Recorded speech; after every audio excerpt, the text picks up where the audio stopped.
Una exposición de las 7 edades de la Iglesia por el hermano William Marion Branham. Capítulo 8. La edad de Filadelfia. Escribe al ángel de la iglesia en Filadelfia: esto dice el santo, el verdadero, el que tiene la llave de David, el que abre y ninguno cierra, y cierra y ninguno abre.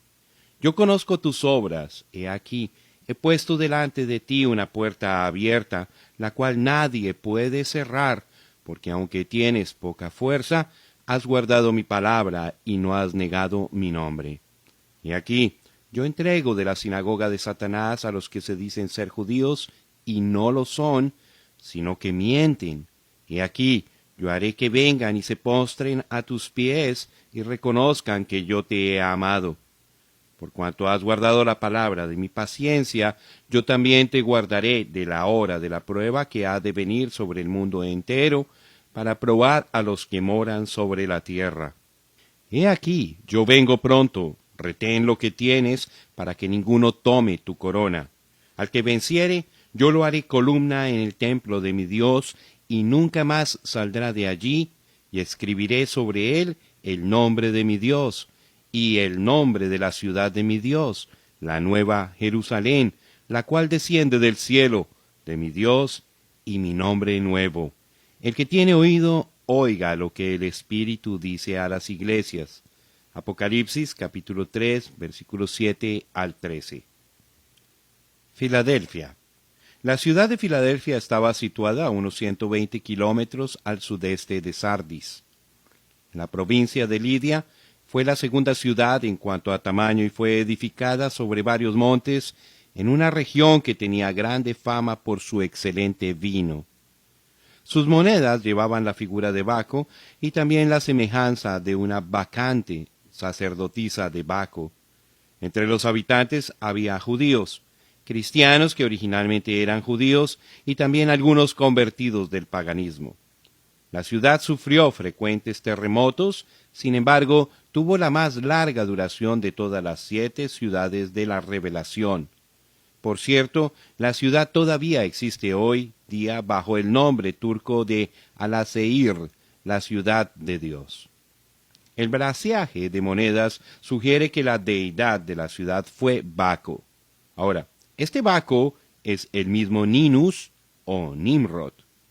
Él es el ser lamentado, aunque la mayoría de nosotros pensamos de él en términos de jarana y borrachera. ¡Cuán maravillosa iluminación nos muestra esto!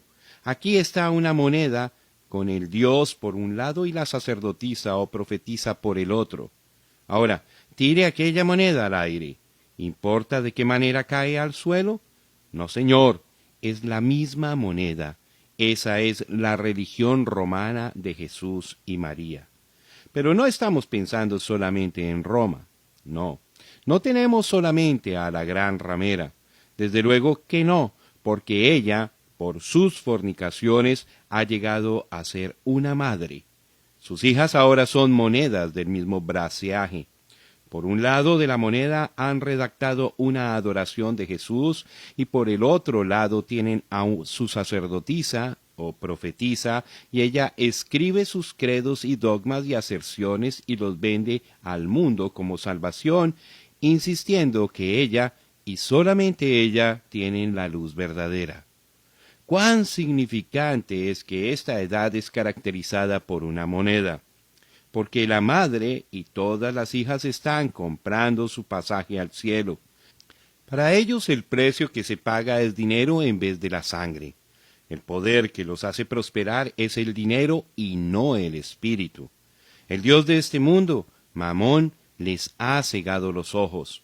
Pero sus obras de muerte vendrán a un fin muy pronto, porque esta es la edad en que el Espíritu clama: He aquí, yo vengo en breve.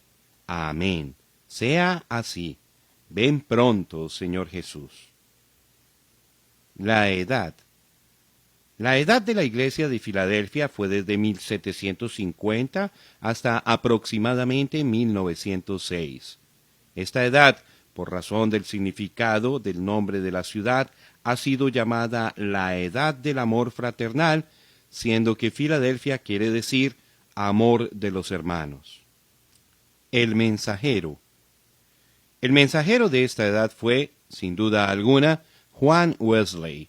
El hermano Wesley nació en la ciudad de Epworth, en Inglaterra, el día 17 de junio de 1703, y fue uno de 19 hijos de Samuel y Susanna Wesley.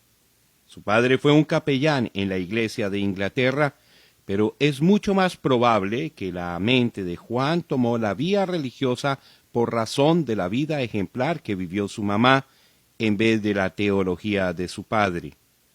Juan fue un estudiante extraordinario. Fue mientras él estaba estudiando en el colegio de Oxford que él y su hermano Carlos fueron parte de un grupo que fue conmovido espiritualmente a adorar según el fundamento de vivir la verdad por razón de haber experimentado la verdad en vez de hacer que la doctrina sola fuera su norma. Los componentes del grupo redactaron un guía espiritual de obras, como por ejemplo, ayudando a los pobres, visitando a los enfermos y los encarcelados. Por esto fueron llamados metodistas y también otros nombres no tan honrados.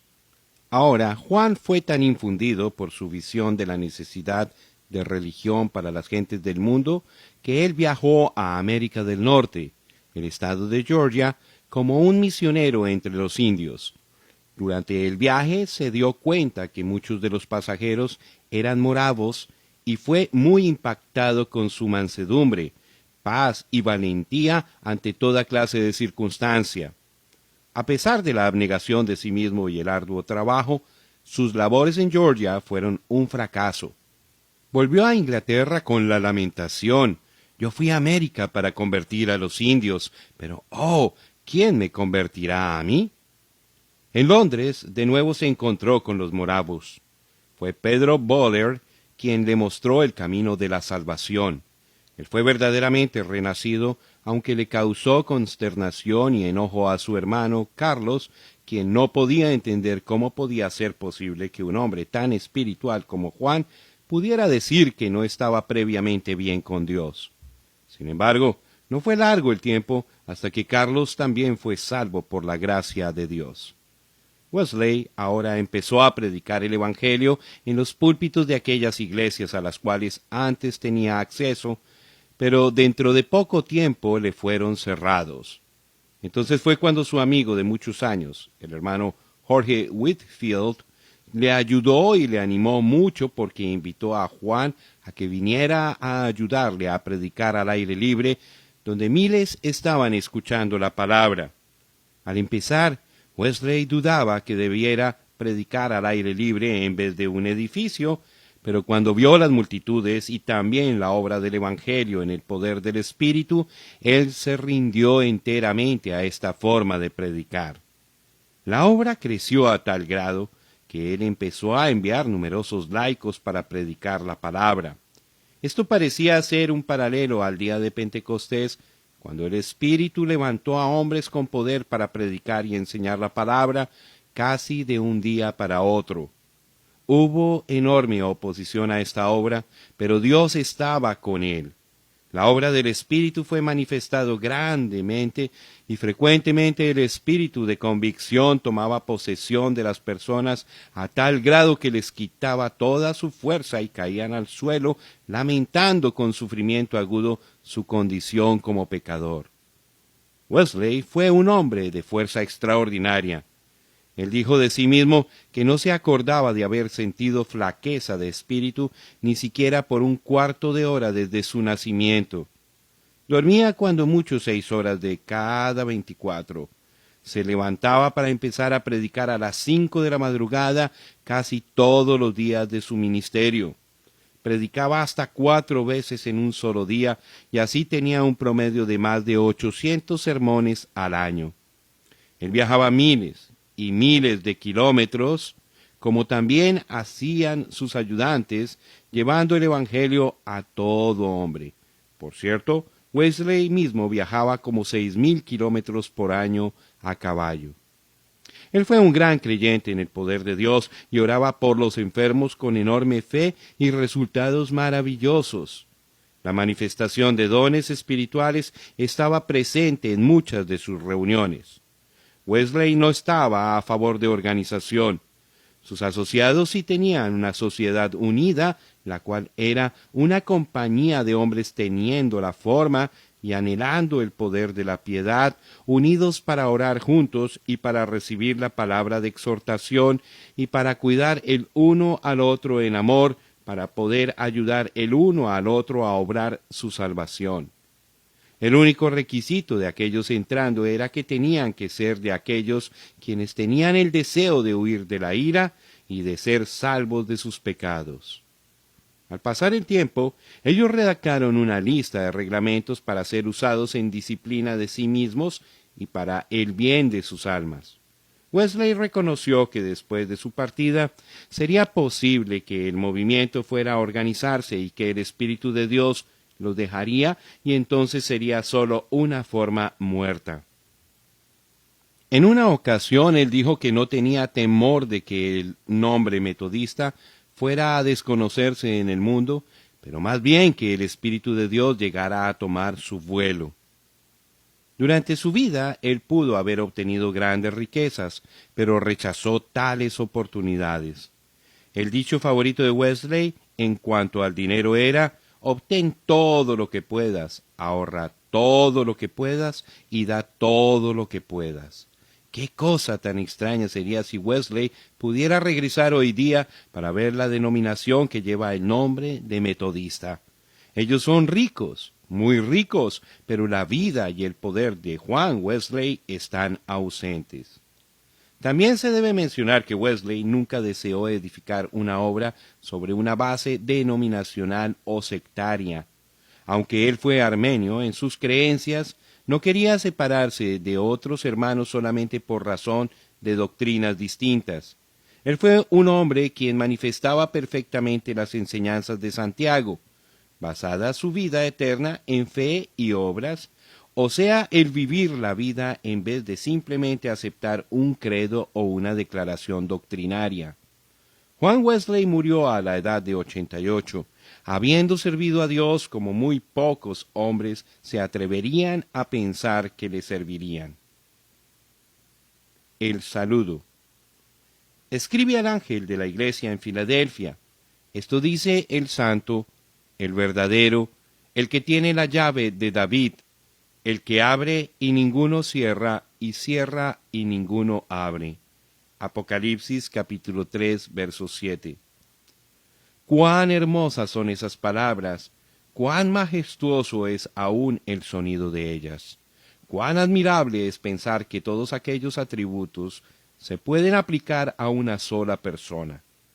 ¿Quién se atrevería a decir tales cosas de sí mismo, sino Jesucristo mismo, el Señor de la gloria?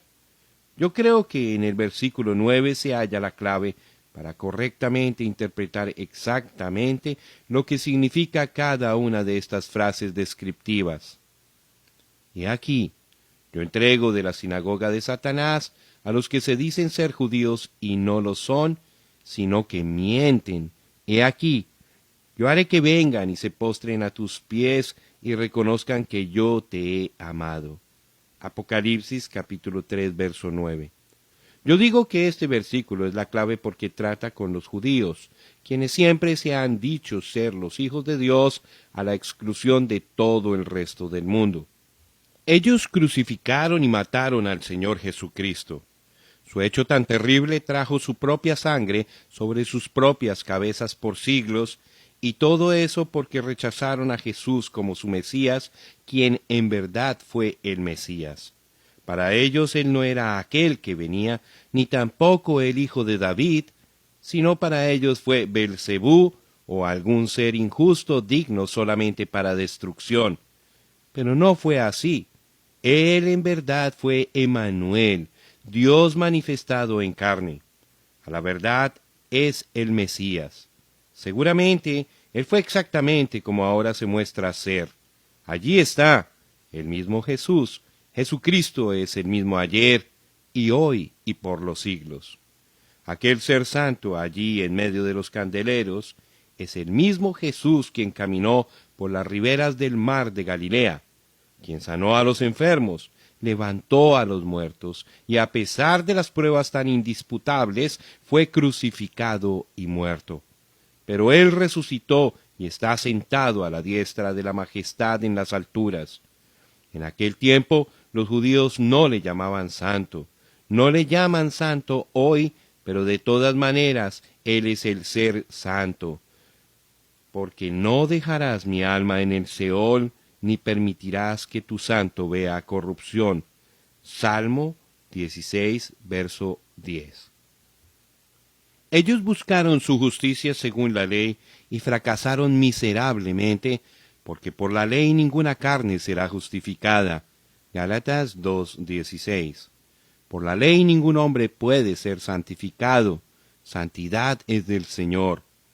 Mas por él estáis vosotros en Cristo Jesús, el cual nos ha sido hecho por Dios sabiduría, justificación, santificación y redención. Primera de Corintios capítulo 1, verso 30.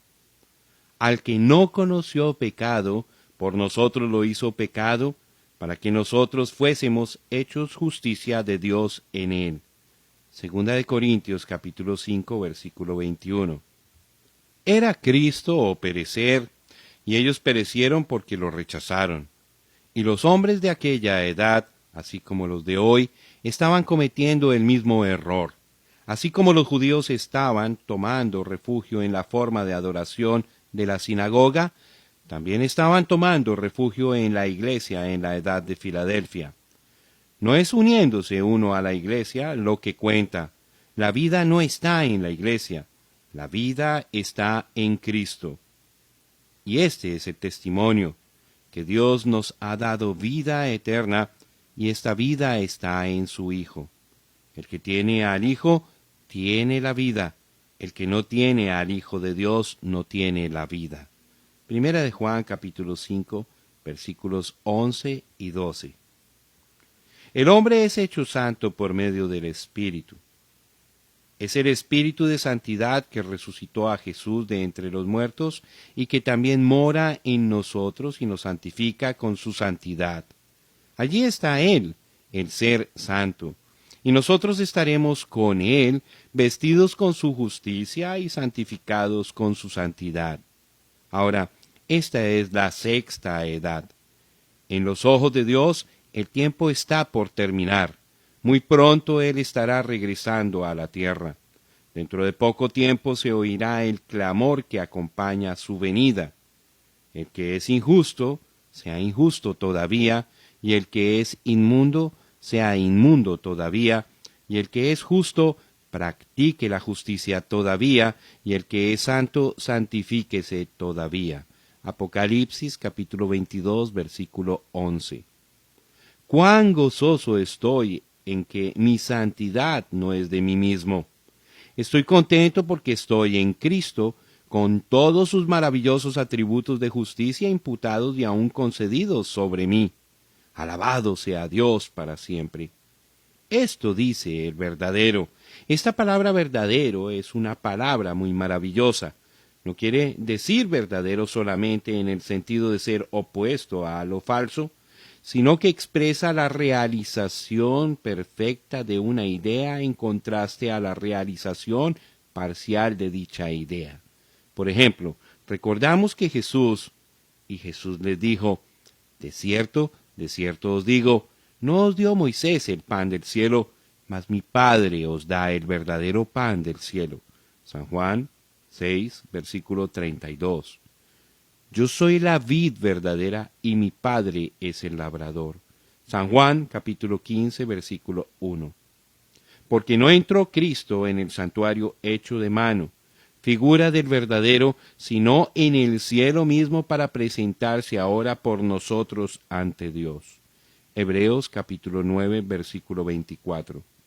Sin embargo, os escribo un mandamiento nuevo que es verdadero en él y en vosotros, porque las tinieblas van pasando y la luz verdadera ya alumbra. Primera de Juan, capítulo 2, verso 8. Siendo que esta palabra en verdad expresa realización perfecta, como estando opuesto a realización parcial, Como está ilustrado en estos versículos, ahora podemos entender mucho más claro al antitipo en contraste al tipo y la sustancia en contraste a la sombra. Tomemos el ejemplo del maná que vino del cielo. Dios mandó pan angélico del cielo para Israel, pero aquel pan no satisfacía. Era suficiente solamente para un día. Todo aquel que lo había comido tenía hambre para el día siguiente. Si sobraba algo, se contaminaba. Pero Jesús es el pan verdadero del cielo, del cual el maná solamente era un tipo. Y cuando alguno come de aquel pan que vino del cielo, jamás volverá a tener hambre.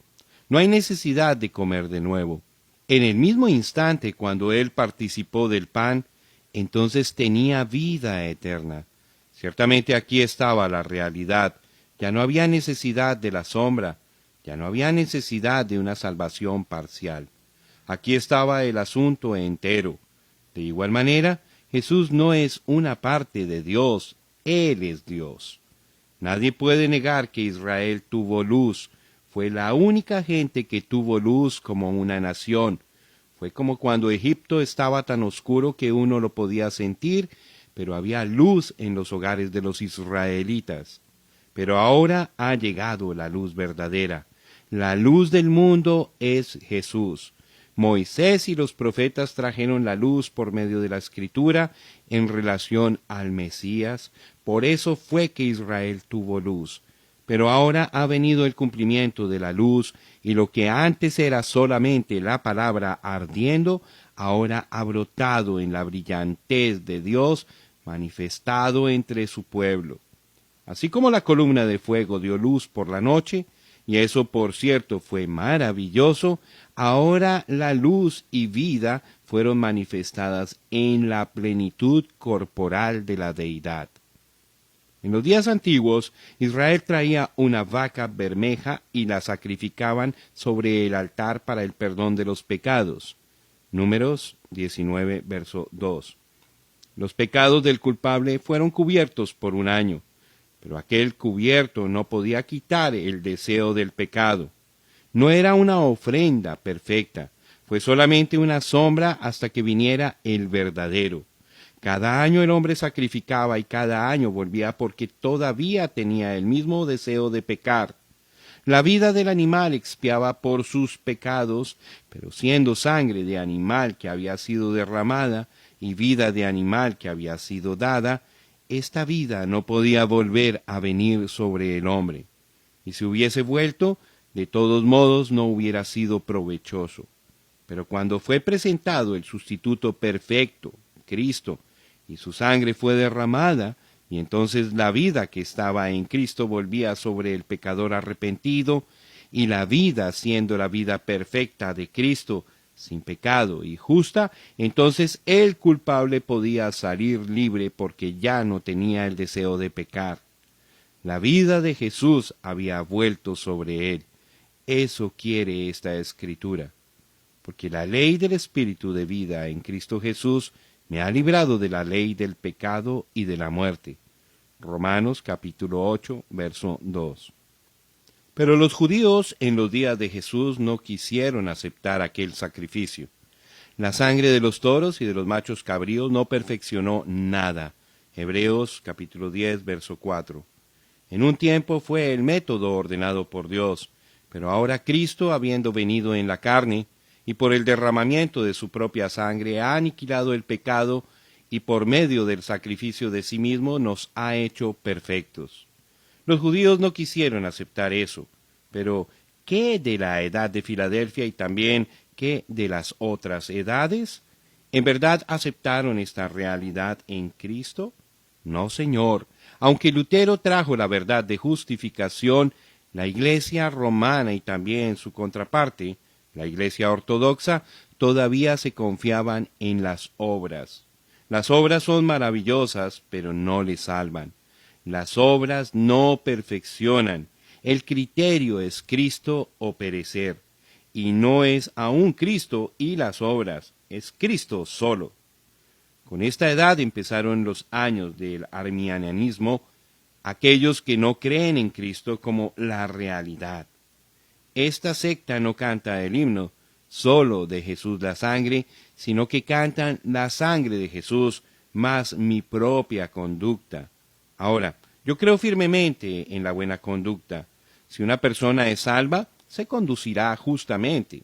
Ya hemos estudiado eso ampliamente, pero déjeme decirle ahora, la salvación no es Jesús, mas esto y aquello. La salvación es solo por Jesucristo. La salvación es del Señor. Desde el principio hasta el fin, todo es de Dios. Que su vida esté en mí, que sea su sangre la que me purifica, que sea su espíritu lo que me llena, que sea su palabra en mi corazón y en mi boca, que sean sus azotes los que me sana, que sea Jesús, solo Jesús. No es por las obras de justicia que yo he obrado, no, Señor, Cristo es mi vida. Amén.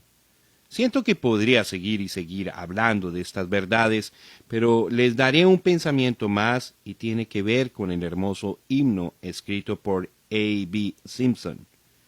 Antes era la bendición, pero ahora es el Señor. Antes era el sentir, pero ahora es su palabra. Antes yo deseaba su don, pero ahora poseo al dador. Antes yo buscaba sanidad, pero ahora solo Él. Todo en todo, eternamente, de Jesús cantaré. Todo está en Jesús, y Jesús todo lo es. De todo lo que hay en esta vida, y tan satisfactorio y tan bueno y fino como pueda ser, usted hallará la suma y total perfección de todo en Cristo. Ante Él, todo es reducido a insignificante.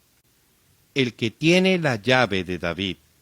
Esta frase tan hermosa sigue y se deriva de la frase anterior, el verdadero, el cual es Cristo, la realización perfecta en contraste a una realización parcial. Aquí está, Moisés fue un profeta de Dios, pero Jesús, semejante a Moisés, fue el profeta de Dios. David, varón conforme al corazón de Dios, fue rey de Israel, pero Jesús es el David mayor, Rey de reyes y Señor de señores, Dios mismo. David nació de la tribu de Judá, de la cual tribu no había sacerdotes. Sin embargo, David comió del pan de la proposición reservado para los sacerdotes. Él fue el gran guerrero quien derrotó al enemigo, estableciendo al pueblo. Como rey, se sentó sobre el trono. Él fue un profeta, él fue un maravilloso tipo de Cristo. Y pondré la llave de la casa de David sobre su hombro, y abrirá, y nadie cerrará, cerrará, y nadie abrirá. Isaías 22, versículo 22. El Espíritu emplea esta referencia del Antiguo Testamento concerniente al Señor Jesucristo y su ministerio en la Iglesia. Lo que la llave de David significaba, en aquel tiempo apenas era una sombra, cual sombra ahora es cumplida en Jesús, estando en medio de los candeleros. Esto tiene que ver con nuestro Señor después de su resurrección y no durante su peregrinación terrenal. Pero, ¿qué significa esta llave? La respuesta está en la posición de la llave. La llave no está en su mano, no está colgando de su cuello. La llave no es puesta en las manos de otros hombres, porque entonces el versículo no podría estar diciendo que solamente Él tiene el uso de dicha llave, porque solamente Él abre y cierra y ningún hombre tiene aquel derecho sino Jesús mismo. ¿No es cierto?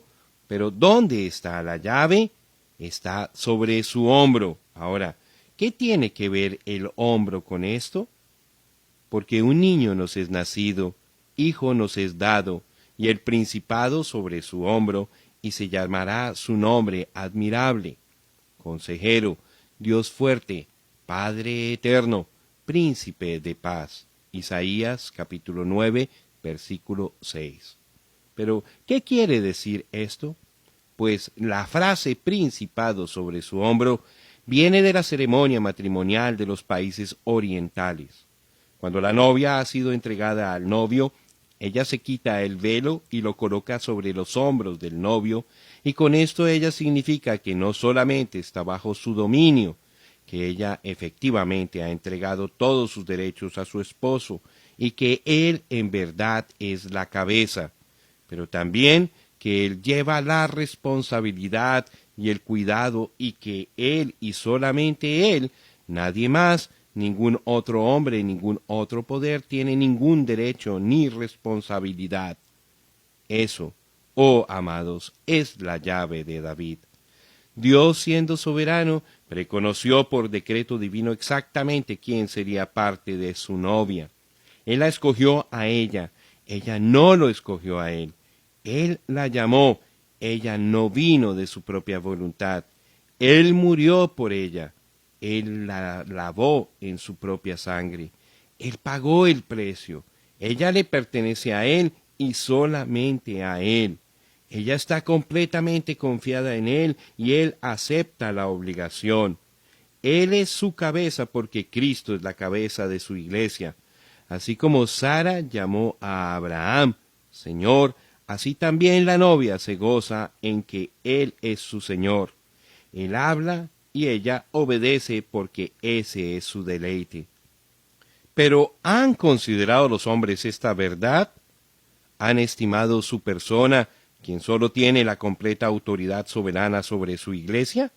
Yo digo no, porque en cada edad la iglesia ha sido gobernada por una jerarquía, un sacerdocio, una sucesión apostólica, efectivamente cerrando la puerta de misericordia y gracia a quien quiera, y en vez de tomar el amor y la responsabilidad de la iglesia, este sistema ha ido consumiendo la vida de la iglesia con lujuria mercenaria y la ha destruido. El clero vivía en lujo mientras la pobre iglesia se alimentaba con las cáscaras de abuso.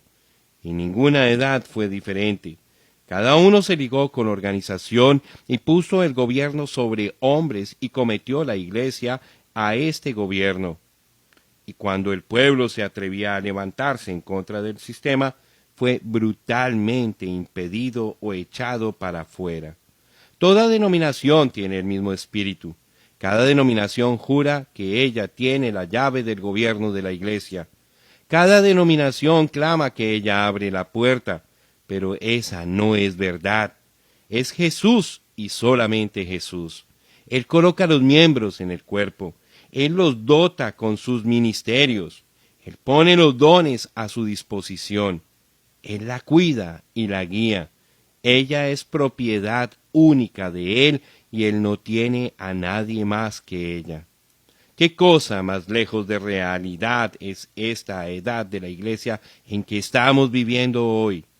Y apresuradamente viene el día en que estos hombres, quienes implican hablar de parte de la iglesia, se levantarán en el movimiento ecuménico para colocar un anticristo viviente a la cabeza de su organización, la cual destrona al Señor y le hallaremos a Él, Cristo, afuera de la iglesia, diciendo: He aquí, yo estoy a la puerta y llamo.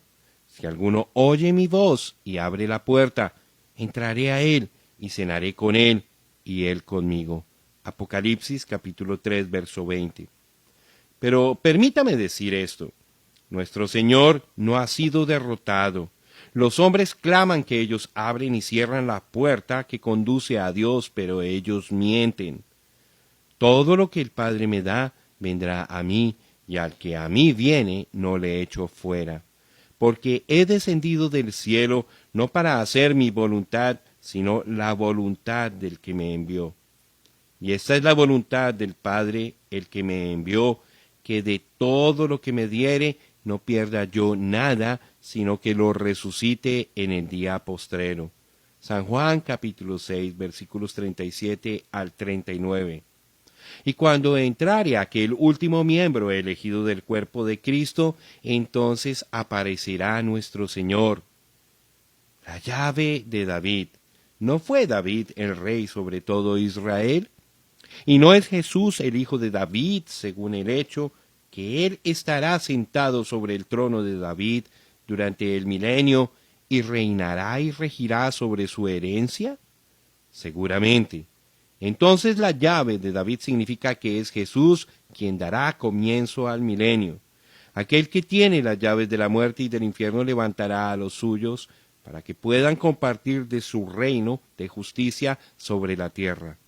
Cuán hermoso es que nuestro Señor tiene todas las respuestas. Ciertamente en Él son cumplidas todas las promesas de Dios. Precisamente por el hecho de que estamos en Él, somos herederos a todo lo que Él ha adquirido para nosotros. Sí, allí está el Señor de la gloria. Como el Padre, Él estaba rodeado por los ángeles, los arcángeles, los querubines, los serafines y todo el ejército del cielo, quienes clamaban: Santo, santo, santo es el Señor Dios de los ejércitos. Tal fue su santidad que ningún hombre podía acercarse a él. Pero ahora lo vemos en la iglesia, compartiendo su santidad con nosotros, hasta que en él hemos llegado a hacer la misma justicia de Dios. Sí, allí está Jesús, el todo perfecto, el lirio de los valles, la estrella resplandeciente de la mañana, el más hermoso de 10,000, el alfa y la omega, Él, la raíz y el linaje de David, Padre, Hijo y Espíritu Santo, el todo en todo. Porque un niño nos es nacido, hijo nos es dado, y el principado sobre su hombro, y se llamará su nombre admirable, consejero, Dios fuerte, Padre eterno, príncipe de paz. Isaías capítulo 9, verso 6. En él hallamos cumplimiento perfecto. Aunque en una ocasión no lo estimamos, ahora le amamos con gozo inefable y glorificado.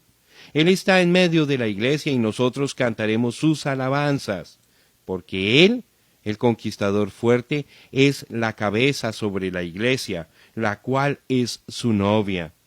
Él pagó el precio por esa novia y ella es de Él. Ella le pertenece a Él y solamente a Él, y Él tiene cuidado de ella. Él es nuestro Rey y nosotros somos su reino, su posesión eterna. Ahora, cuando empezamos a estudiar el versículo 7, yo dije que el versículo 9 nos ayudaría a entenderlo. Espero que usted se haya dado cuenta de lo que quería decir. Jesús se mostró como aquel quien es santo, verdadero, o sea, la única realidad, aquel con la llave de David, el que abre y cierra. Y eso es exactamente la verdad. Esas frases lo describen perfectamente, pero los judíos de su día lo rechazaron juntamente con todo lo que representaba. Rechazaron al Salvador y todo lo que él significaba para ellos. Y el cristiano nominal de este día ha hecho lo mismo. Han hecho exactamente igual como los judíos. Los judíos crucificaron al Señor y entonces empezaron a perseguir a los creyentes verdaderos. Los cristianos nominales han crucificado a Cristo de nuevo y están persiguiendo a la iglesia verdadera con el fin de destruirla. Pero Dios es verdadero y aquel quien está sobre todo vendrá aún otra vez, y cuando vuelve, Él mostrará quién es el único potentado. Y en cuanto Él se prueba ante el mundo, y todo el mundo se arrodilla ante sus pies, en aquel tiempo el mundo entero se arrodillará ante los pies de los santos, probando que ellos fueron correctos en su posición firme con Él. Alabado sea Dios para siempre. La edad de la puerta abierta. Yo conozco tus obras, he aquí, he puesto delante de ti una puerta abierta, la cual nadie puede cerrar, porque aunque tienes poca fuerza, has guardado mi palabra y no has negado mi nombre. Apocalipsis capítulo 3, verso 8.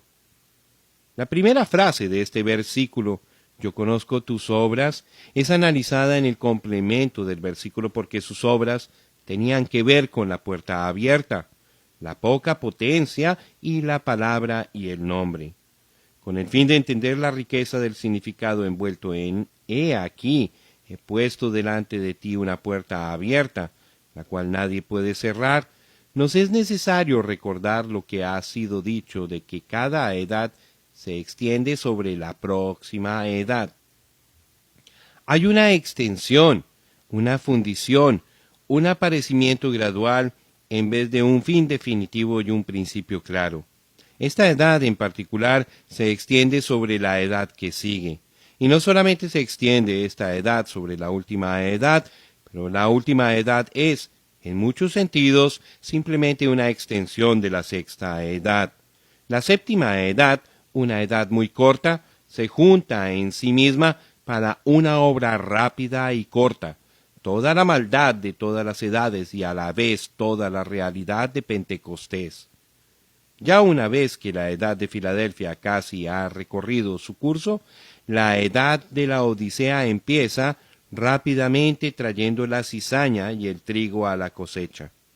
Recoged primero la cizaña y atadla en manojos para quemarla, pero recoged el trigo en mi granero.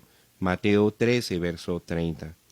Recuerde, por favor, que la reforma empezó en la edad de Sardis y tiene que continuar hasta que la simiente que fue sembrada en el día de Pentecostés pasa por el ciclo completo de siembra, agua, alimento, etc., y llega de nuevo como la simiente original.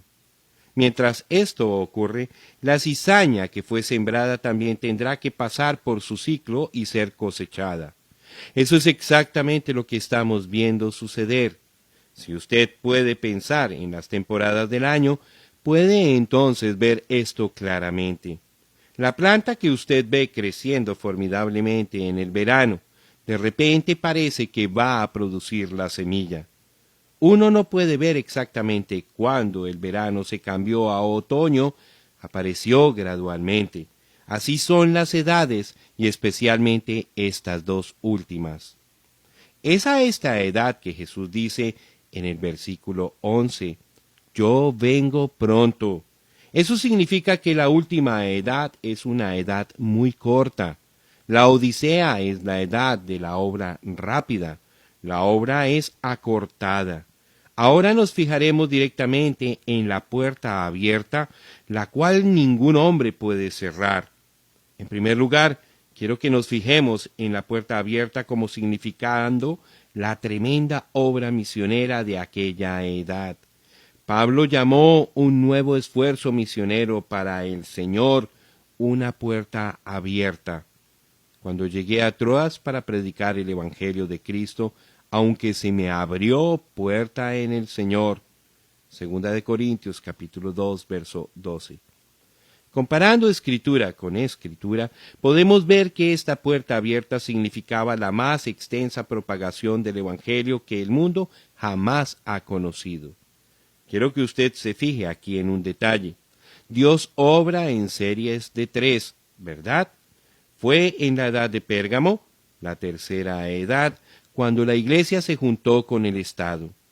Los hechos de los nicolaitas habían llegado a ser la doctrina de los nicolaitas. Aquella edad fue la puerta abierta para la vid falsa. Ya una vez que fue respaldada por el poder del Estado, llegó a ser en realidad un sistema mundial, aunque llevaba el nombre de cristiano. Por esta razón la cosa se esparció con gran rapidez, pero ahora, 3 edades más tarde, después de una larga y fuerte batalla de fe, aquí viene la puerta abierta de la verdad. Ahora la palabra del Señor tiene su día. Desde luego, la quinta edad había preparado casi todo para este gran movimiento, porque fue durante esta edad cuando hubo una gran exploración y colonización de tierras nuevas. Se empezó a imprimir libros, etcétera, etcétera. Hubiera sido maravilloso si esta puerta abierta hubiera seguido el plan divino de Pentecostés. Por tanto, es necesario que con más diligencia atendamos a las cosas que hemos oído, no sea que nos deslicemos. Porque si la palabra dicha por medio de los ángeles fue firme, y toda transgresión y desobediencia recibió justa retribución, ¿cómo escaparemos nosotros si descuidamos una salvación tan grande? La cual, habiendo sido anunciada primeramente por el Señor, nos fue confirmada por los que oyeron, testificando Dios juntamente con ellos, con señales y prodigios y diversos milagros y repartimientos del Espíritu Santo según su voluntad. Hebreos capítulo 2 versos 1 al 4. Ahora usted bien sabe que este es el plan porque Jesús mismo lo dice. Les dijo: id por todo el mundo y predicad el Evangelio a toda criatura. El que creyere y fuere bautizado será salvo, mas el que no creyere será condenado. Y estas señales seguirán a los que creen. En mi nombre echarán fuera demonios, hablarán nuevas lenguas, tomarán en las manos serpientes, y si bebieren cosa mortífera, no les hará daño. Sobre los enfermos pondrán sus manos, y sanarán. Y el Señor, después que les habló, fue recibido arriba en el cielo, y se sentó a la diestra de Dios. Y ellos, saliendo, predicaron en todas partes, ayudándoles el Señor y confirmando la palabra con las señales que la seguían. Amén. Marcos capítulo 16, versículos 15 al 20. El Señor nunca les dijo que fueran por todo el mundo estableciendo seminarios teológicos, ni tampoco les dijo que fueran a repartir folletos. Ahora, esas cosas tienen su lugar, pero Jesús les dijo que predicaran el Evangelio, que se mantuvieran con la palabra, y entonces seguirían las señales. La primera introducción que tenemos de la manera en que el reino de Dios habría de ser predicado fue cuando el Señor envió a los 12.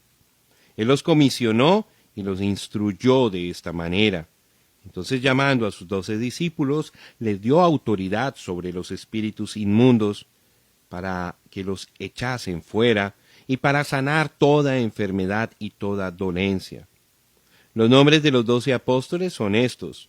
Primero, Simón, llamado Pedro, y Andrés su hermano, Jacobo, hijo de Zebedeo, y Juan su hermano, Felipe, Bartolomé, Tomás, Mateo el publicano, Jacobo, hijo de Alfeo, Lebeo por sobrenombre Tadeo, Simón el cananita, y Judas Iscariote, el que también le entregó.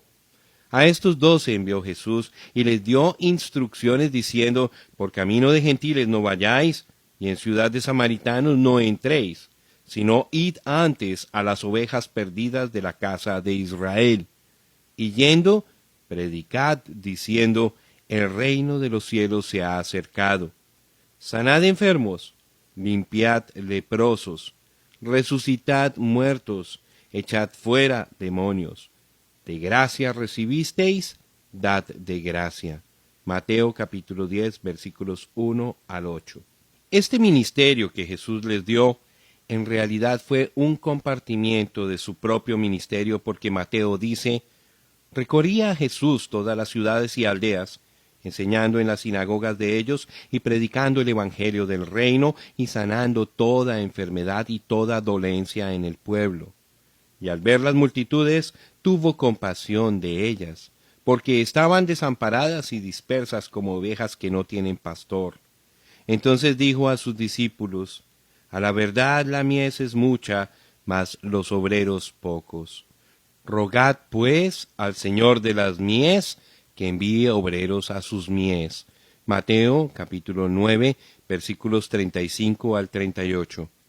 Ahora, mucha gente cree que este ministerio solamente fue dado a los apóstoles y que cuando ellos murieron, entonces el ministerio terminó.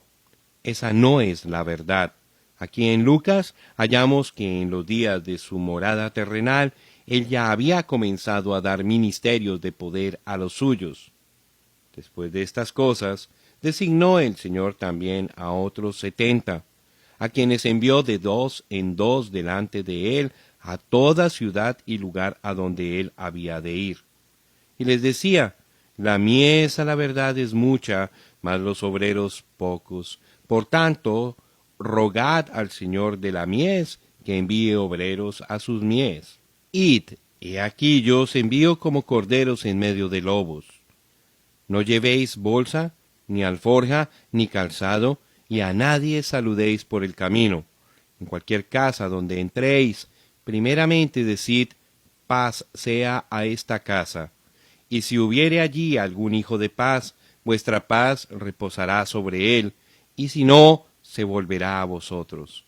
Y posad en aquella misma casa, comiendo y bebiendo lo que os den, porque el obrero es digno de su salario.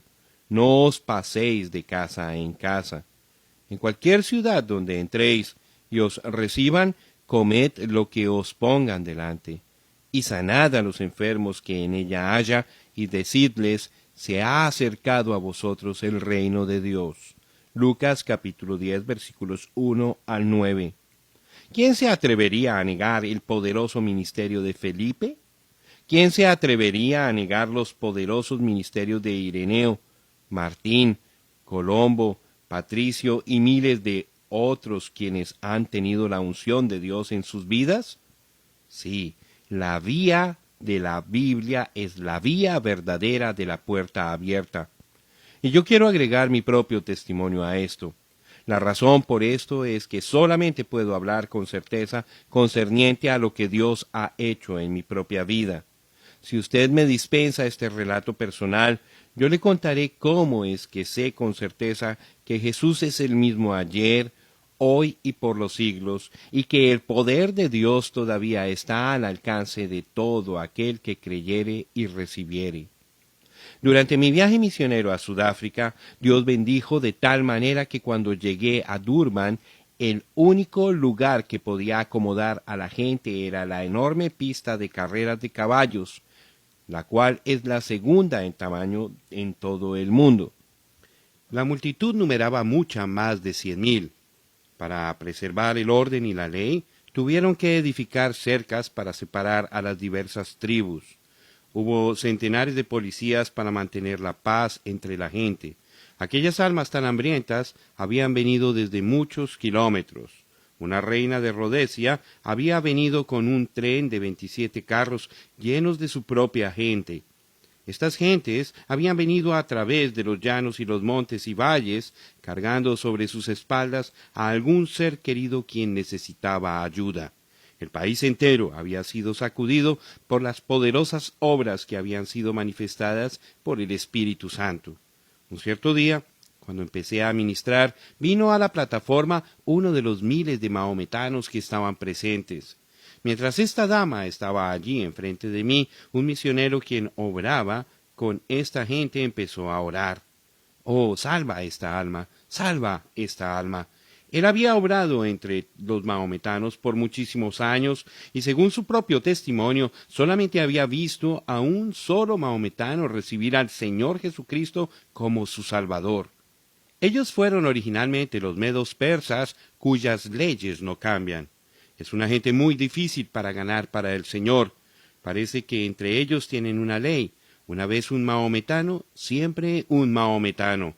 Pues mientras ella estaba a mi mente, empecé a hablarle a ella y a los miles en la congregación por medio de los intérpretes. Le pregunté, ¿es verdad que los misioneros le han contado a usted de un Jesús quien vino para salvarle? Usted hubiera visto cómo la gente se miraba el uno al otro cuando dije eso. Cuando ella hubo contestado que eso era la verdad, entonces continué. Pero ¿le leyeron a ustedes los misioneros de este libro? Levanté mi Biblia para que todos la vieran, que este mismo Jesús fue un gran sanador y que él viviría en su pueblo a través de las edades hasta volver nuevamente para recibirlos a sí mismo. Le dijeron que por razón del mismo Espíritu morando en ellos, que estaba en Jesús, que por esto ellos podían hacer las mismas obras aun como hizo Jesús. Le dijeron que usted puede ser sanada así como puede ser salva. ¿Cuántos de ustedes desean ver a este mismo Jesús descender en nuestro medio y hacer las mismas cosas que hizo cuando estuvo aquí en la tierra en aquel tiempo pasado? Todos querían ver eso. Esa fue una cosa en que verdaderamente estaban de acuerdo. Seguí hablando. Si Jesús, por medio de su Espíritu, hará lo que hizo cuando estuvo aquí en la tierra, entonces, ¿creerán ustedes su palabra? Y allí estaba esa dama mahometana frente a mí. El Espíritu comenzó a moverse a través de mí. Le dije a ella, ahora usted sabe que yo no la conozco a usted, yo ni siquiera puedo hablar su idioma. Ella reconoció eso. Dije, en cuanto a su sanidad, usted sabe que yo no la puedo sanar, pero usted escuchó y entendió el mensaje de esta tarde. Su intérprete contestó por ella que sí entendía, porque había leído el Nuevo Testamento. Ahora los mahometanos son descendientes de Abraham. Ellos creen en un solo Dios, pero rechazan a Jesús como el Hijo de Dios y a la vez toman a Mahoma como su profeta. Ellos dicen que Jesús nunca resucitó de los muertos. Eso es lo que sus sacerdotes les enseñan y eso creen. Dije, pero Jesús en verdad murió y resucitó. Envió su espíritu de nuevo sobre la iglesia. Aquel espíritu que estaba en él es el mismo espíritu que está ahora en la iglesia, y aquel espíritu puede producir, y en verdad producirá lo que Jesús produjo.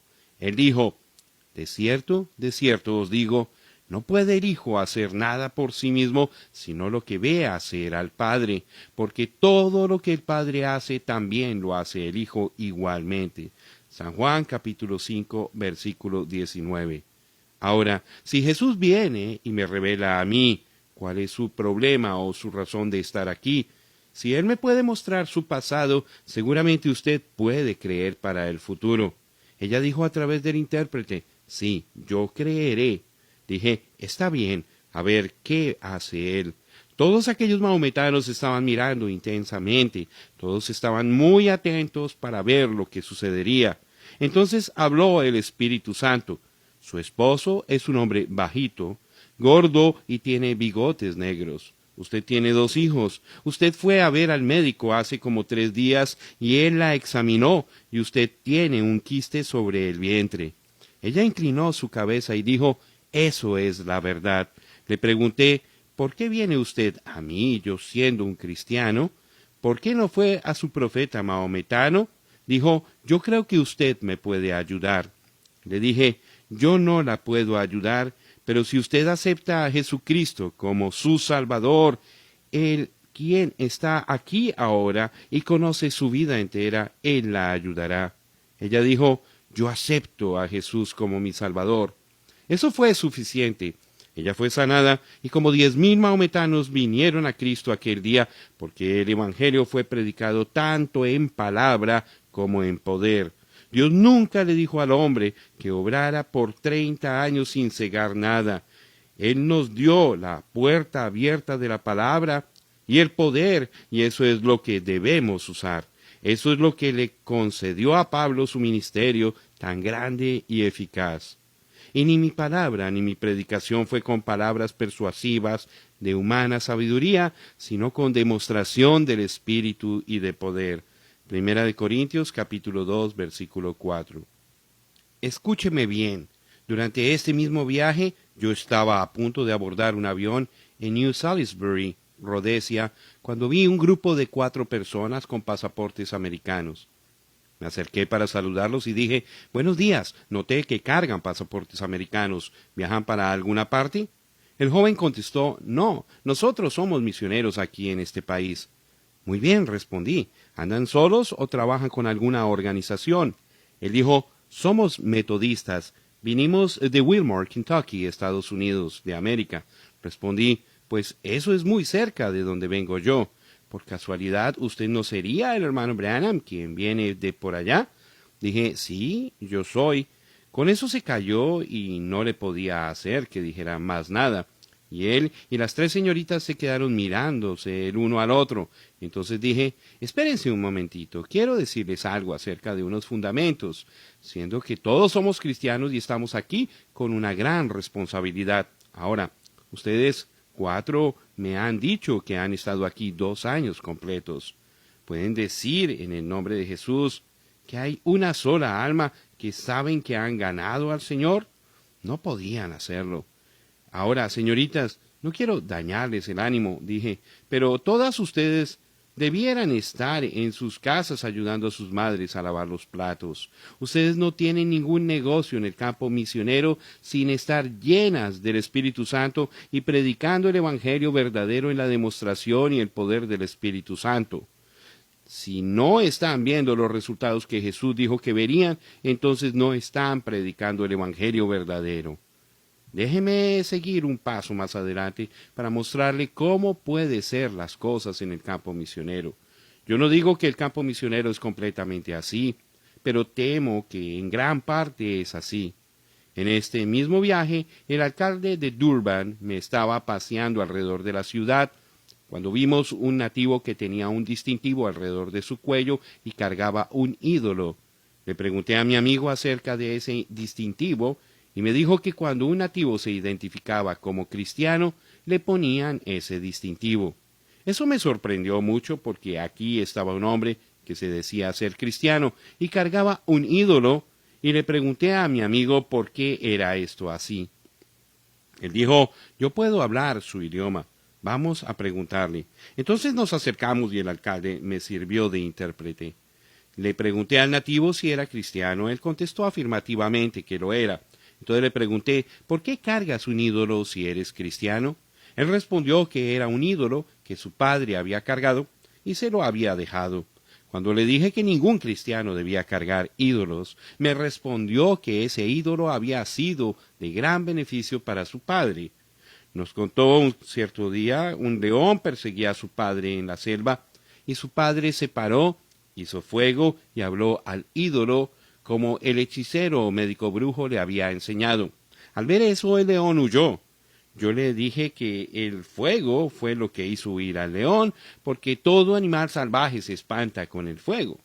Nunca olvidaré su respuesta. Bien, es de esta manera, si Amoyá, el espíritu, me falla, este ídolo no fallará. La fuerza de las multitudes cristianas es semejante a esto, porque la palabra no les ha sido presentada a través de la puerta abierta original de Pentecostés. Ahora, volvamos a la puerta abierta misionera de la edad de Filadelfia.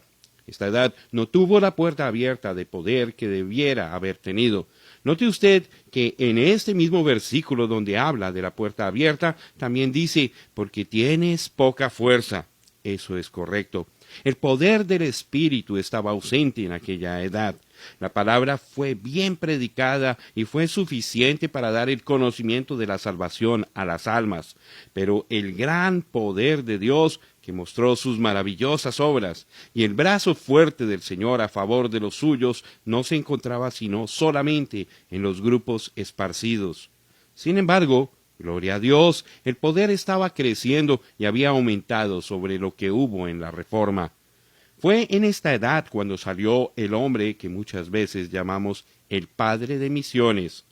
William Carey, un pobre zapatero, quien pastoreaba la iglesia bautista particular en Moulton, Inglaterra, poderosamente despertó a la gente cuando predicó sobre si el mando dado a los apóstoles para enseñar a todas las naciones no fue obligatorio para todos los ministros que seguían hasta el fin del mundo, siendo que la promesa que acompañaba este mando era de semejante duración.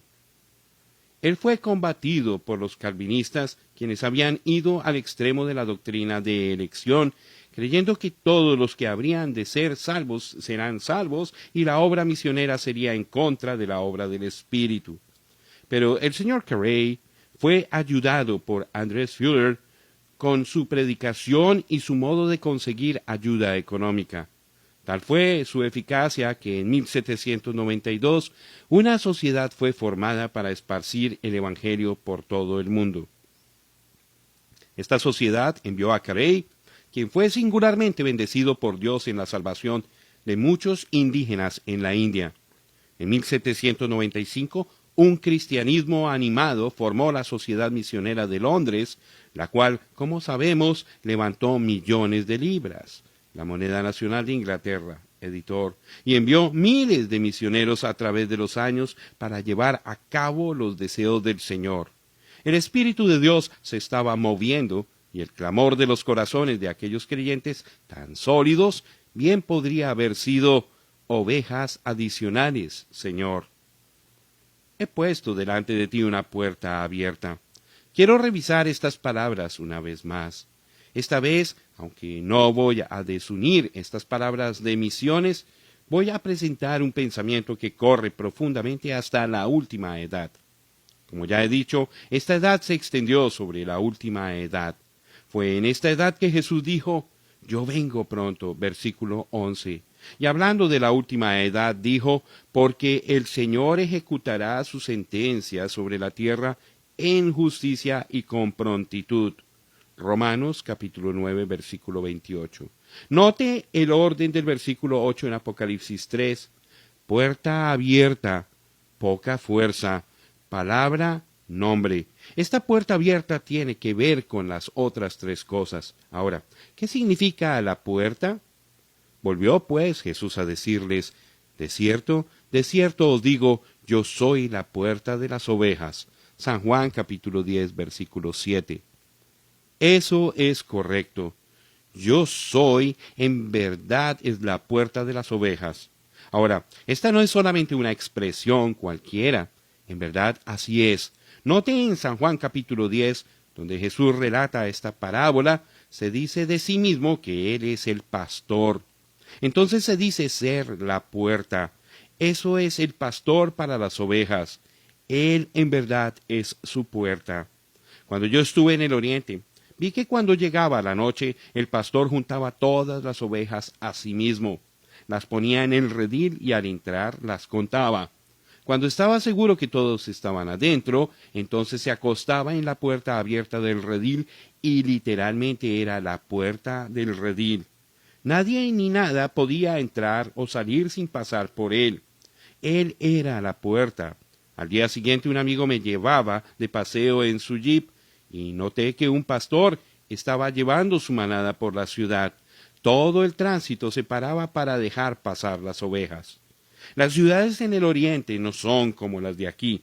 Nosotros mantenemos toda la mercancía adentro de las tiendas, pero allá todo está al aire libre en la calle para que las personas lo vean y compren al pasar. Pensé, ahora aquí es donde empieza el alboroto. Si aquellas ovejas ven estos alimentos y estas cosas aquí, pero cuando pasó el pastor, cada oveja le seguía exactamente en sus pasos. Ellas miraban los bienes, pero no tocaron nada. Oh, hermano, si solamente hubiera podido hablar su idioma. Yo mismo hubiera parado el tránsito y les hubiera predicado un mensaje sobre lo que acababa de ver. Cuando usted es oveja del gran pastor, usted sigue en cada una de sus pisadas, exactamente como hacían aquellas ovejas. Usted no será tentado a volverse para un lado para tomar una florecita, el nombre de una iglesia, o para escuchar la voz de un DD o un PhD o un LLD, siglas representando altos niveles de educación, pero usted se quedará con el pastor. La Biblia dice que las ovejas conocen su voz y le siguen, pero la voz de un extranjero solamente les causa que huyan en pos de su pastor verdadero. Alabado sea Dios. Pero eso no es todo lo que vi y aprendí en aquella tierra. Un día me puse a pensar en los distintos animales que había visto en los campos y los hombres quienes los cuidaban. Un hombre atendía a los cerdos, otro atendía a cabras, otro atendía a los camellos, otro atendía a los mulos, etc. Le pregunté a un amigo mío que vivía allí, ¿cómo llaman a aquellos hombres? Él respondió, pues esos son pastores. Yo no podía aceptar eso, dije entonces, ¿usted me quiere decir que todos son pastores? Yo creía que los pastores solamente atendían a las ovejas. Él dijo, no, un pastor es un apacentador, o más bien, uno que cuida animales en el campo es un pastor.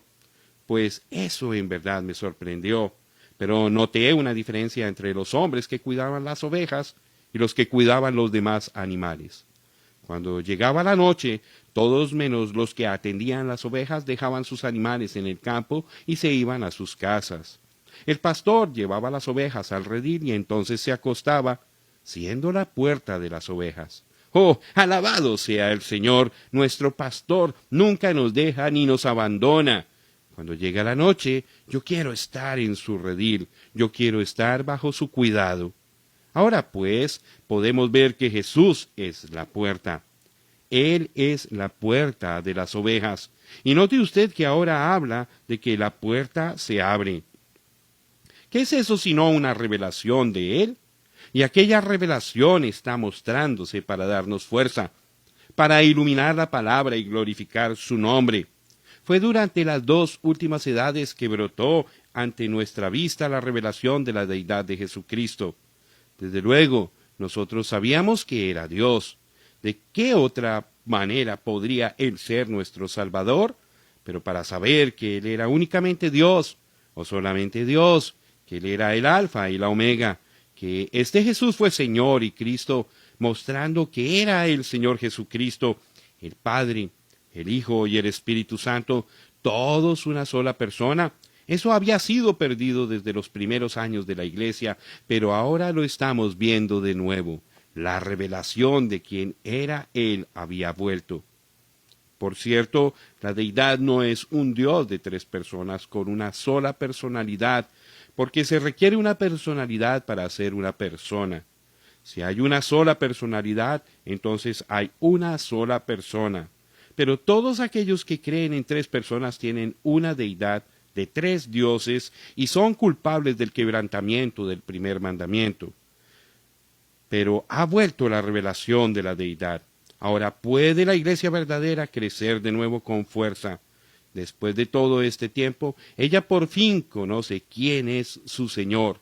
Una vez más, estamos bautizando en el nombre del Señor Jesucristo, como hacían en el día de Pentecostés. Déjeme contarle un sueño que Dios me dio acerca del bautismo trino. Esto no fue una visión, sino que un sueño. Estoy seguro de que una de las bendiciones de las edades de la Iglesia es el recibir sueños del Espíritu Santo, así como también uno puede recibir visiones. Eran como las 3 de la madrugada de un día sábado. Acababa de levantarme para darle un vaso de agua a mi hijo José. Cuando me acosté de nuevo caí dormido instantáneamente y soñé este sueño. Vi a un hombre que supuestamente era mi padre.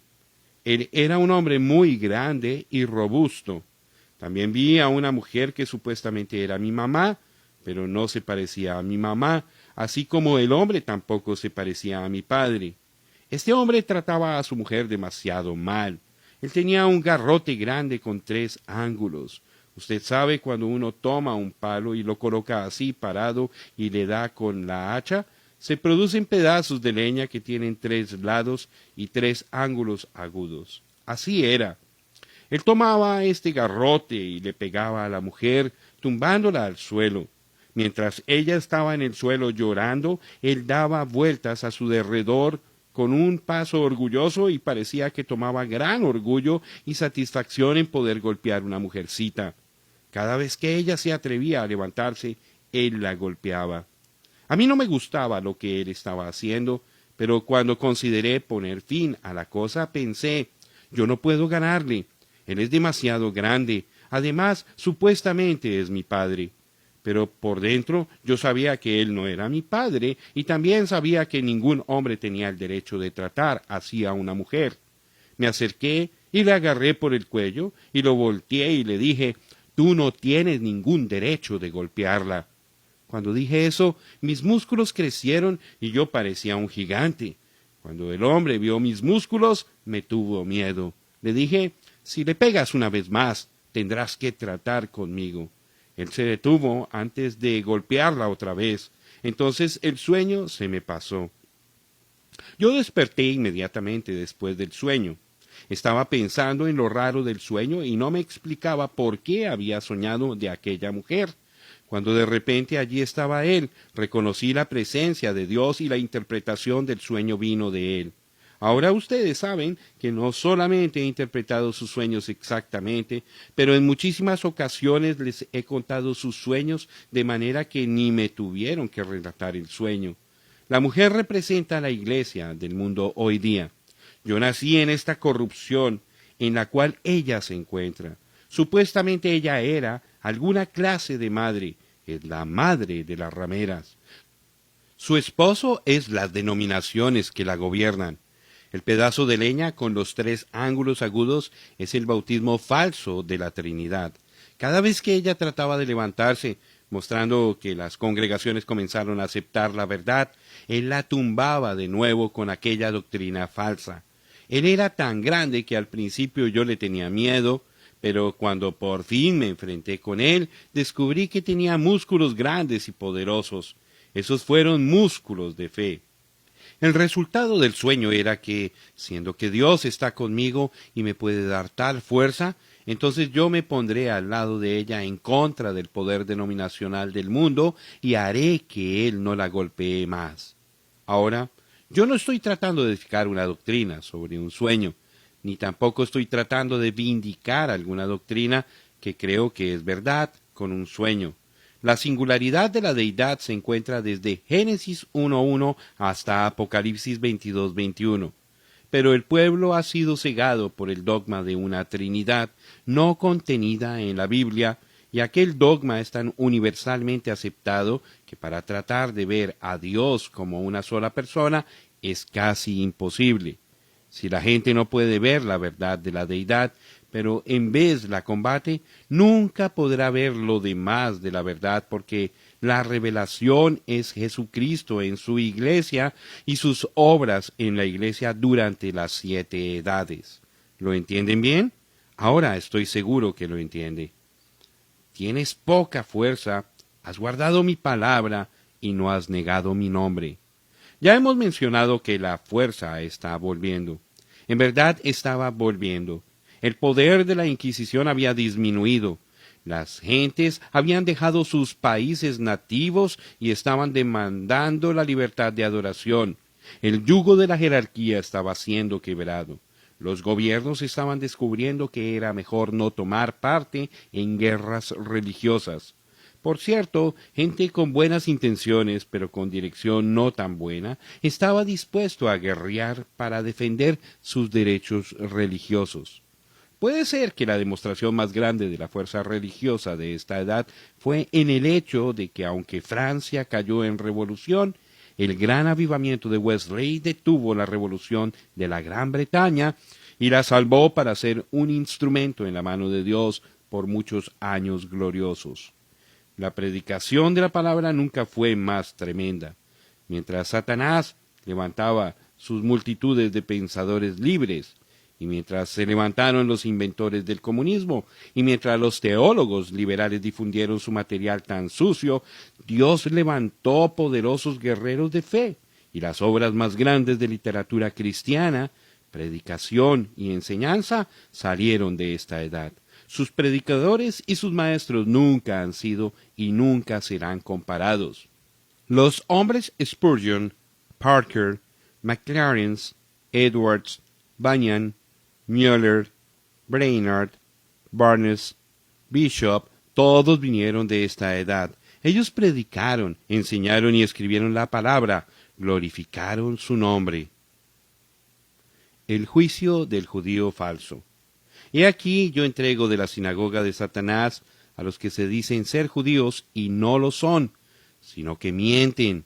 He aquí yo haré que vengan y se postren a tus pies y reconozcan que yo te he amado. Apocalipsis capítulo 3, versículo 9. Inmediatamente sabemos que este problema del judío falso o creyente falso ya estaba en existencia en la segunda edad. Estos que se decían falsamente ser judíos aparecieron inmediatamente después de la primera edad, cual edad vio el primer derramamiento del Espíritu, y ahora aparecen de nuevo en la edad después de la Reforma. Esto no sucedió accidentalmente, es más bien un fundamento de Satanás.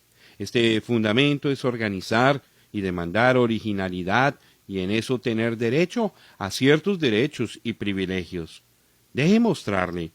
Allá en la edad de Esmirna, aquellas personas mintieron y dijeron que eran judíos o creyentes, cuando en verdad no eran. Ellos eran de la sinagoga de Satanás. Eran de la congregación organizada de Satanás, porque fue en esa edad donde vimos el comienzo de hombres en el ministerio tomando dirección, y eso sin razón, sobre sus hermanos colaboradores. Obispos puestos en ciertos distritos sobre los ancianos, y etc. La siguiente cosa que vimos fue un gran definido llamado la silla de Satanás en la tercera edad. Esa edad produjo el matrimonio del Estado con la Iglesia. Con el poder del Estado respaldándola, la Iglesia era físicamente invencible. Pero Dios quebró aquella fuerza, a pesar del poder del Estado, y la Reforma trajo gran iluminación. ¿Pero qué sucedió? Los luteranos se organizaron y se unieron con el Estado y vemos de nuevo la manifestación de la sinagoga de Satanás en esta sexta edad. Pero desde luego, este grupo de la sinagoga no dirían que son de Satanás. No, Señor, ellos dicen que son de Dios, pero mienten, porque el que es un verdadero judío, eso es lo que decían que eran, es un judío por dentro, en el espíritu. Entonces, si son judíos falsos, significa que son, como dice Judas en el versículo 19, que no tienen al Espíritu. Los hijos de Dios son nacidos del Espíritu. Estos no tienen el Espíritu y por esa razón no son los hijos de Dios, y no importa cuán ansiosamente protestan y hasta qué grado alegan para probar que son. Son muertos. Son hijos de organización y los frutos verdaderos no los acompañan. Están edificados sobre sus mismos credos, dogmas y doctrinas, y la verdad no está en ellos porque han tomado por mayores riquezas sus propios consejos sobre la palabra de Dios. Déjeme mostrarle ahora lo que he tratado de enseñar acerca de las dos vides que vienen de dos espíritus distintos. Tomemos ahora el ejemplo de Jesús y Judas. Jesús era el Hijo de Dios y Judas era el hijo de perdición. Dios entró en Jesús, Satanás entró en Judas. Jesús tuvo un ministerio completo del Espíritu Santo porque, como Dios ungió con el Espíritu Santo y con poder a Jesús de Nazaret, y como éste anduvo haciendo bienes y sanando a todos los oprimidos por el diablo, porque Dios estaba con él. Hechos capítulo 10, versículo 38. Y era Judas contado con nosotros, y tenía parte en este ministerio. Hechos capítulo 1, versículo 17. Entonces, llamando a sus 12 discípulos, les dio autoridad sobre los espíritus inmundos, para que los echasen fuera, y para sanar toda enfermedad y toda dolencia. Mateo capítulo 10, versículo 1. Aquel espíritu que estuvo en Judas siguió el ministerio de Jesús. Entonces ambos llegaron a la cruz. Jesús fue colgado sobre la cruz, generosamente entregando su vida para los pecadores y encomendó su espíritu a Dios. Su espíritu fue a Dios y luego fue derramado sobre la iglesia en el día de Pentecostés. Pero Judas se colgó y su espíritu regresó a Satanás. Pero después de Pentecostés, aquel mismo espíritu que estaba sobre Judas vino sobre la vid falsa que crece juntamente con la vid verdadera. Pero fíjese en que el espíritu de Judas nunca llegó a Pentecostés. Nunca fue a recibir el Espíritu Santo. No podía, pero ¿qué fue lo que seguía aquel espíritu de Judas? Seguía la bolsa de oro. ¡Cómo amaba el dinero! Todavía ama el dinero.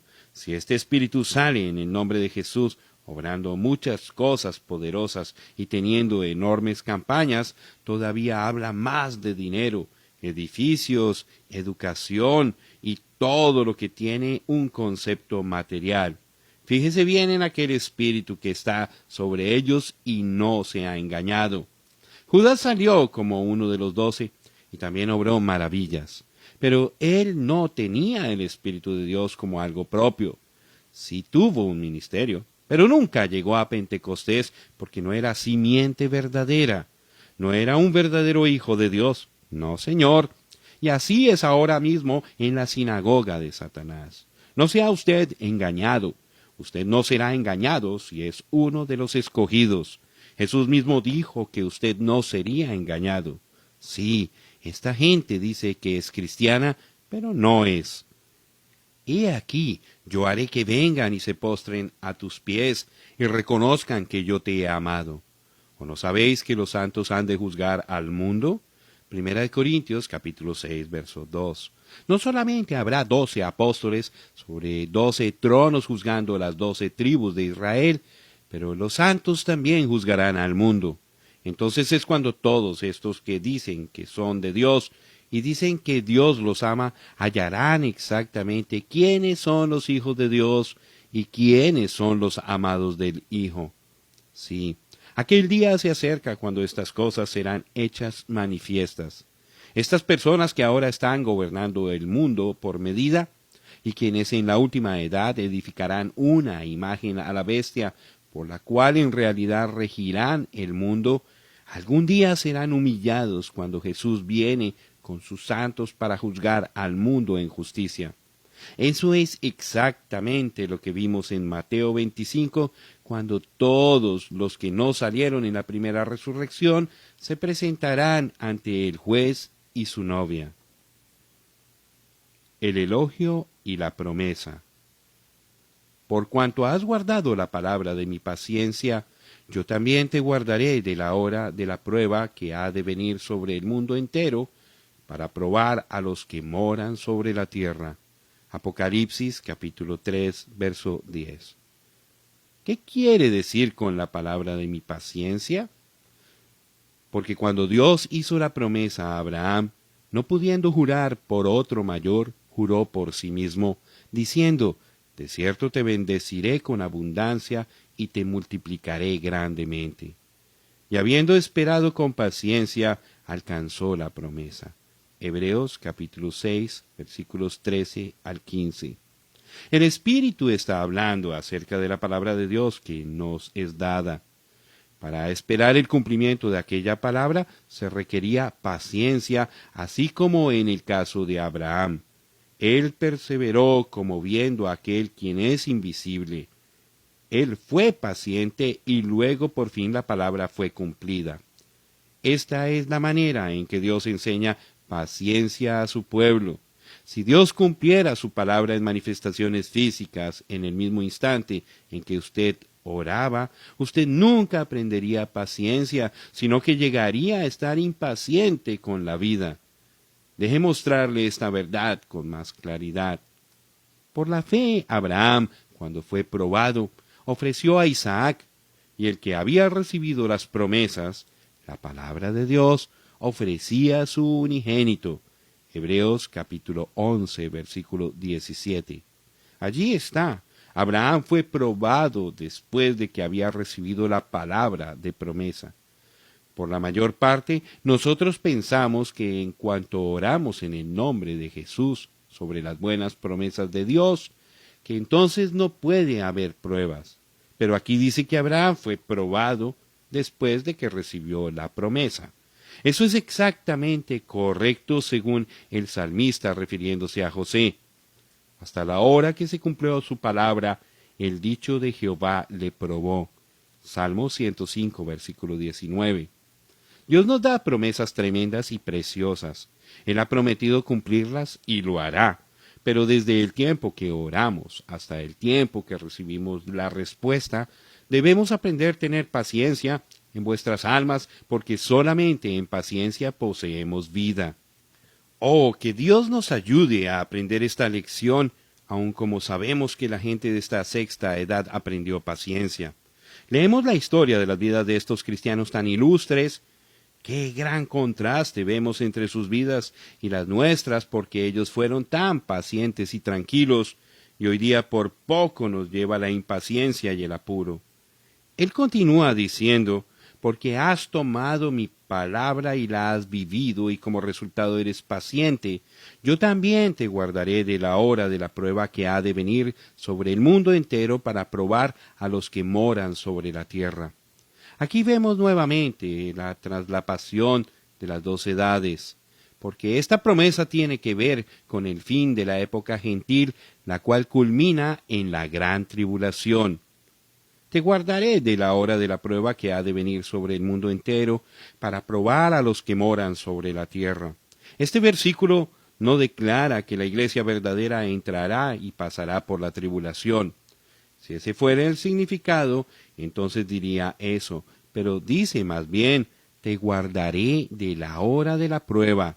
Esta prueba es exactamente como la tentación en Edén. Será una proposición muy seductiva, puesta en oposición directa a la palabra mandada por Dios, y sin embargo, del punto de vista del razonamiento humano, será tan correcto, tan iluminante y tan vivificante que engañará al mundo. Solamente los escogidos no serán engañados. La prueba vendrá de la siguiente manera. El movimiento ecuménico que ha comenzado sobre lo que parece ser un fundamento tan hermoso y bendito, dando cumplimiento a la oración de Cristo, que todos seamos uno, llega a ser tan poderoso políticamente que presiona al gobierno para causar que todos se unan con él.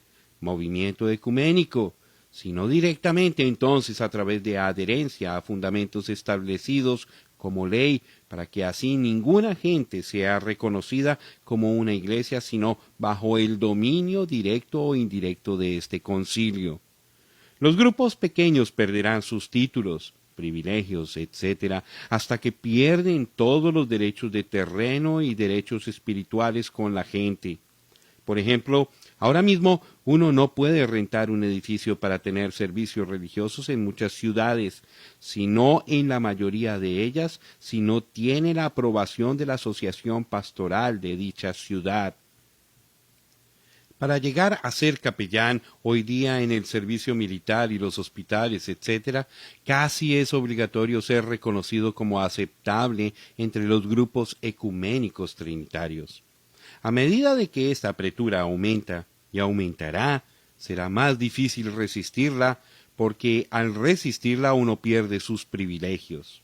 Entonces muchos serán tentados a irse con la corriente, porque creerán que es de más beneficio servir a Dios públicamente en la armazón de esta organización que no servir a Dios de ninguna manera públicamente. Pero ellos están en error. Al creer la mentira del diablo, uno sirve a Satanás, aunque le quiera llamar Jehová. Pero los escogidos no serán engañados. Además, los escogidos no solamente serán guardados, pero a medida de que este movimiento llega a ser la imagen edificada a la bestia, los santos habrán subido en el rapto.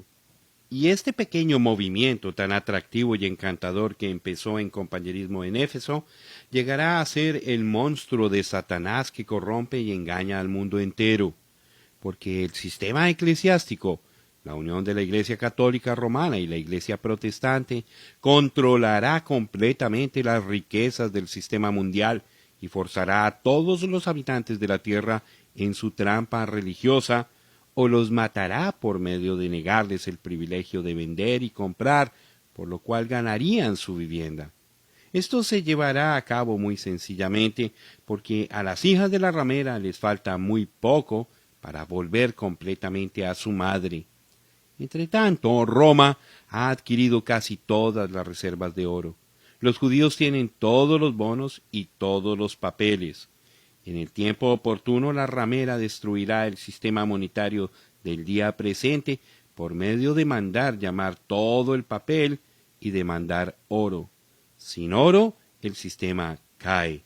Los judíos estarán atrapados y entrarán en la alianza, y la iglesia ramera tomará dominio del mundo entero. La promesa para los suyos. He aquí, yo vengo pronto. Retén lo que tienes para que ninguno tome tu corona. Al que venciere, yo lo haré columna en el templo de mi Dios, y nunca más saldrá de allí, y escribiré sobre él el nombre de mi Dios, y el nombre de la ciudad de mi Dios, la nueva Jerusalén, la cual desciende del cielo, de mi Dios, y mi nombre nuevo. Apocalipsis capítulo 3, versículos 11 y 12. No es necesario comentar sobre el pensamiento de que Él viene pronto. Sabemos que Él viene pronto porque estamos viviendo en los últimos días. ¿Es verdad? Pero Él sigue y dice, retén lo que tienes para que ninguno tome tu corona. Jesús vendrá en medio de un tiempo de gran desorden y confusión, y juntamente con su venida hay una resurrección. Muchos saldrán del polvo para ir con los vivos, quienes esperan su regreso, y éstos recibirán coronas. ¿Por qué? Porque son hijos de Dios, son reyes juntamente con Él, están reinando con Él.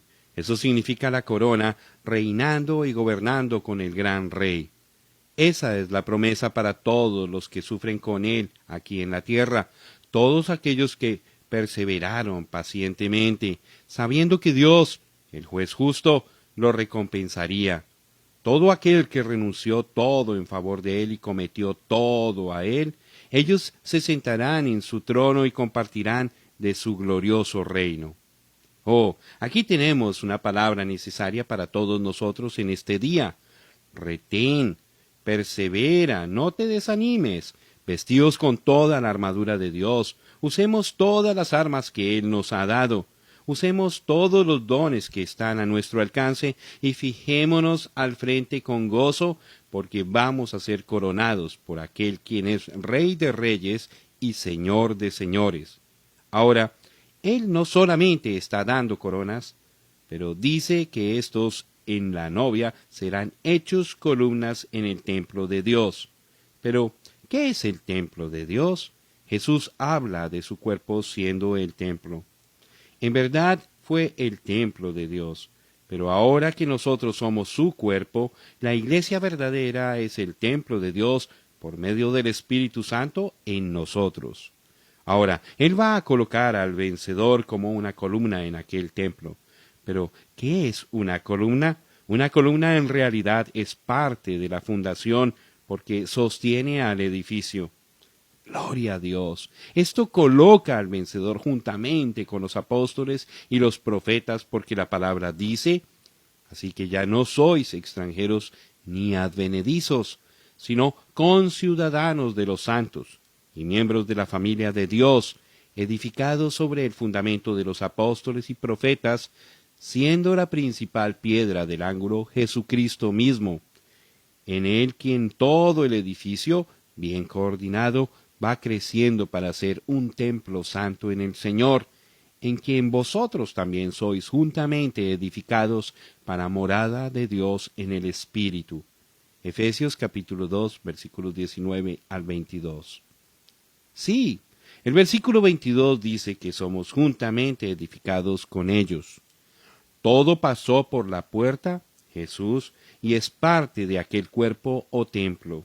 Ahora, cuando Dios coloca a un hombre en el templo como una columna y lo hace parte de aquella fundación, ¿qué está haciendo?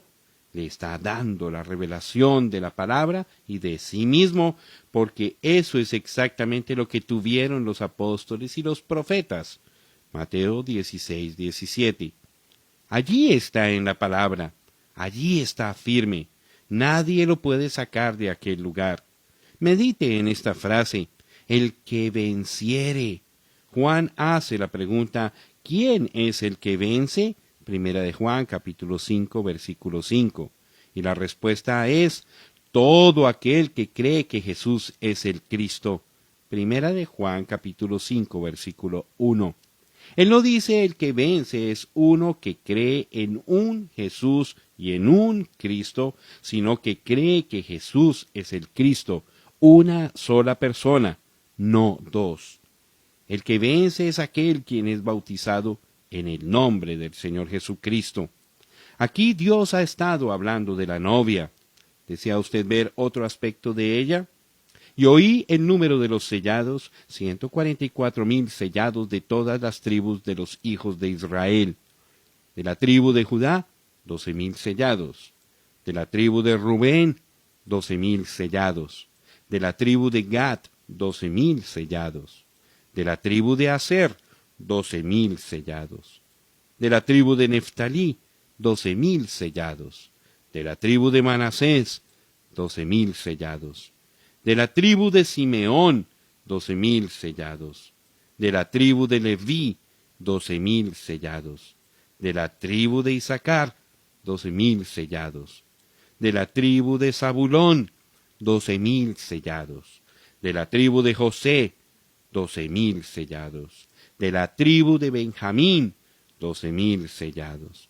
Después de esto miré, y aquí una gran multitud, la cual nadie podía contar, de todas las naciones y tribus y pueblos y lenguas, que estaban delante del trono y en la presencia del Cordero, vestidos de ropas blancas y con palmas en las manos, y clamaban a gran voz diciendo, la salvación pertenece a nuestro Dios, que está sentado en el trono, y al Cordero. Y todos los ángeles estaban en pie alrededor del trono, y de los ancianos, y de los 4 seres vivientes, y se postraron sobre sus rostros delante del trono, y adoraron a Dios, diciendo, Amén. La bendición y la gloria y la sabiduría y la acción de gracias y la honra y el poder y la fortaleza sean a nuestro Dios por los siglos de los siglos. Amén. Entonces uno de los ancianos habló diciéndome, estos que están vestidos de ropas blancas, ¿quiénes son y de dónde han venido? Yo le dije, Señor, tú lo sabes. Y él me dijo, estos son los que han salido de la gran tribulación y han lavado sus ropas y las han blanquecido en la sangre del Cordero. Por esto están delante del trono de Dios y le sirven día y noche en su templo, y el que está sentado sobre el trono extenderá su tabernáculo sobre ellos. Ya no tendrán hambre ni sed, y el sol no caerá más sobre ellos, ni calor alguno, porque el Cordero que está en medio del trono los pastoreará, y los guiará a fuentes de aguas de vida, y Dios enjugará toda lágrima de los ojos de ellos. Apocalipsis capítulo 7, versículos 4 al 17. Ahora, aquí vemos a dos grupos de gente. Para entonces Jesús ya ha venido y ha sellado o señalado a los 144,000, tomando 12,000 de cada tribu, versículos 1 al 8. Estos, desde luego, son judíos. En versículos 9 al 17 vemos a otro grupo de gente, la cual no pertenece a los 144,000. ¿Quiénes son ellos? Estos son parte de la novia y son tomados de entre los gentiles. Están ante su trono día y noche y también le sirven en el templo. Ellos son un cargo especial del Señor. Son su novia. La novia va donde está el novio. Él nunca la dejará. Ella siempre estará a su lado. Ella compartirá el trono con él. Ella será coronada con su gloria y honor. Y escribiré sobre él el nombre de mi Dios y el nombre de la ciudad de mi Dios. ¿Y cuál es el nombre de Dios? Él fue Dios con nosotros, o más bien, Emanuel, pero eso no fue el nombre que le pusieron. Y llamará su nombre Jesús, Lucas 1, versículo 31. Jesús dijo, yo he venido en nombre de mi Padre, y no me recibís. Juan capítulo 5, versículo 43.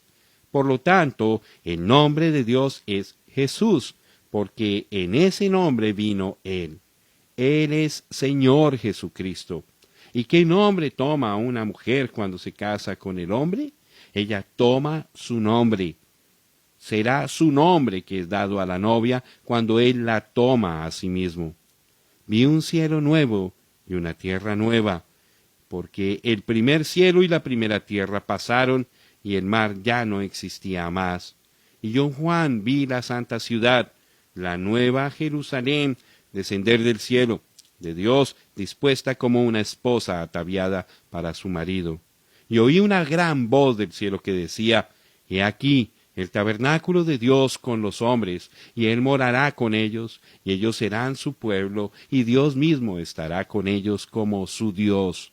Enjugará Dios toda lágrima de los ojos de ellos, y ya no habrá muerte, ni habrá más llanto, ni clamor, ni dolor, porque las primeras cosas pasaron. Apocalipsis capítulo 21, versículos 1 al 4. ¡Cuán maravilloso! Todas las maravillosas promesas de Dios son cumplidas. Todo será terminado. El cambio ya habrá ocurrido.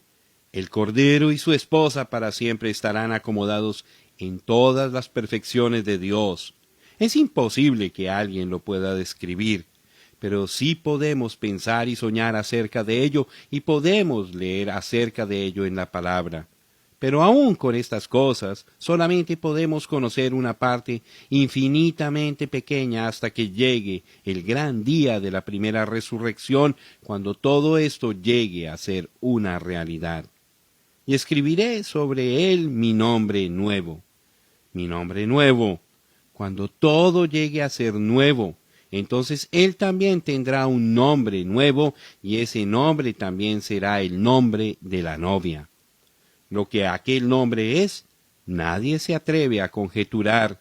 Tendría que ser una revelación del Espíritu dada tan conclusivamente que nadie se atrevería a negarla.